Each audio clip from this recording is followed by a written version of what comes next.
بسم الله الرحمن الرحيم. السلام عليكم ورحمة الله وبركاته. حاصلة فيكتوريا سيمبر قاياش ملبا تشوكتين. إحنا لا الله وابقاقا وان سلام يا رمضان كريم.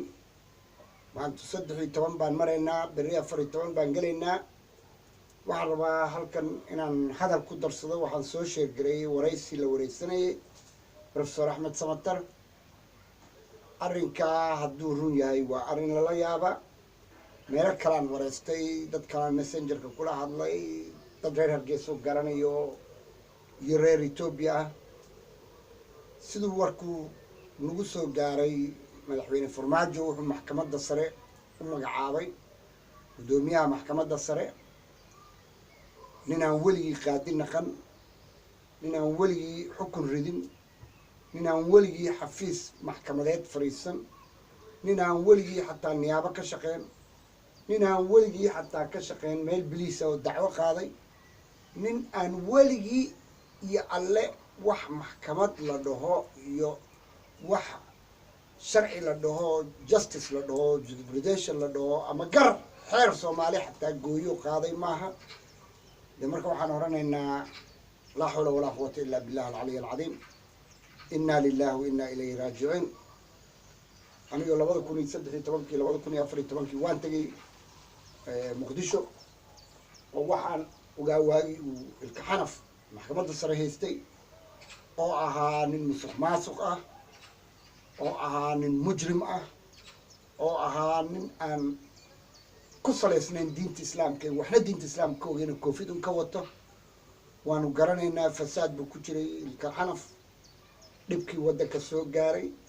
waxaan kaloo aragnaa maxkamadaha dhan haddii ay wariiri dhahaanaan arki jiray waxa maxkamadaha fadhiyo waa wada moryaan maaha maxkamad dad bartay maaha dad sharciga bartay waxaanu garanaynay waagii xasan sheekh maxamuud uu mungaab ahaa qaadiga maxkamadda sare ee militariga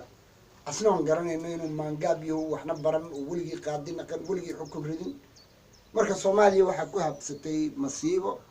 masiibada ka habsatay maaha cilmi la'aan iyo dad wax bartay ma jiraan iyo maaha masiibada ku habsatay Soomaaliya waxay iminka isku bedeshay waagii siyaad bare berigii siyaad bara maxkamadaha laga arki jiray dad aan qaadi ahayn dad qabiil lagu keenay dad aan sharciga baran waxa jiri jiray ninkii mujrimka ahaa ee geelle oranayeen waxa jiri jiray rag badan maanta waxa cad intabtii siyaad bare uu farmaajo gacanta ku dhigay baarlamaanka si qeyre ay baarlamaanka u dhiibteen inay iyaga u nacamleeyo xildhibaanadu waa la garanayaa xildhibaan wanaagsan male ama qabiil buu ku hadlayaa ninkaan mahad ama kan buu ku hadlaya adii xildhibaan wanaagsan male zakariya qabiil buu ku hadlayaa horta baarlamaan ma jiro baarlamaankiion jirin ayaa haddana maxkamad ma jirto maxkamadda sare guddoomiyaha maxkamadda sare waa kaad aragtaan maxkamadihii qaadiyaasha waad aragtaan dee ma garanayo halka laga keenayo cadaalad ayaan garanay marka waxaan nii sheegayaa farmaajo khayre ilaahay baa arkayo laakiin keligood maaha shacabku suu u dhan yahay waa shacab dulum ogol waa shacab ogol inuu beerihii dadka haysto waa shacab ogol baraawe iyo muqdisho iyo meel walbo iyo dadka la leeyahay waa 4.5 waa langaad dadka la dulmayo jareer weynaa dulunsan reer xamaraa dulunsan reer baraawaa dulunsan dee kuwii dulmigaa geystayna waa shacabkaa maanta muqdisho jooga dee ilaahay wuxuu madax oga dhigayaa kuwo kaloo daalim ah maxaa dhacay dheh meeshoo idil iyo dowladda soomaaliya oo idil dulmi bay ku dhisan tahay dulmi bay ku dhisan tahay xaq lagama hadlayo shacabkii wuu dhibaataysan yahay badihii waa la gatay ku yimaaday diaspora iyo moryana meesha joogto ganacsato ma joogto waa ganacsato xaaraan gadayso guryaha dadkaa la haystaa wadaad ma jiro sheekh ma jiro madaxweyne ma jiro ra-iisul wasaare ma jiro ciidan ma jiro oo waa moryano jenaraal la ah marka waxaan leeyahay Soomaali ilaahu maqan hadduu ilaahay yiraaho dagaalku waxaad moodaa inuu soo qaboobayo Somaliland iyadana somaliland waxaa la doonayaa inay daawato waxa muqdisho ka socdo ay aragto dhibta ay leedahay cadaaladda lagu tumanayo baarlamaanka lagu tumanayo wax walba lagu tumanayo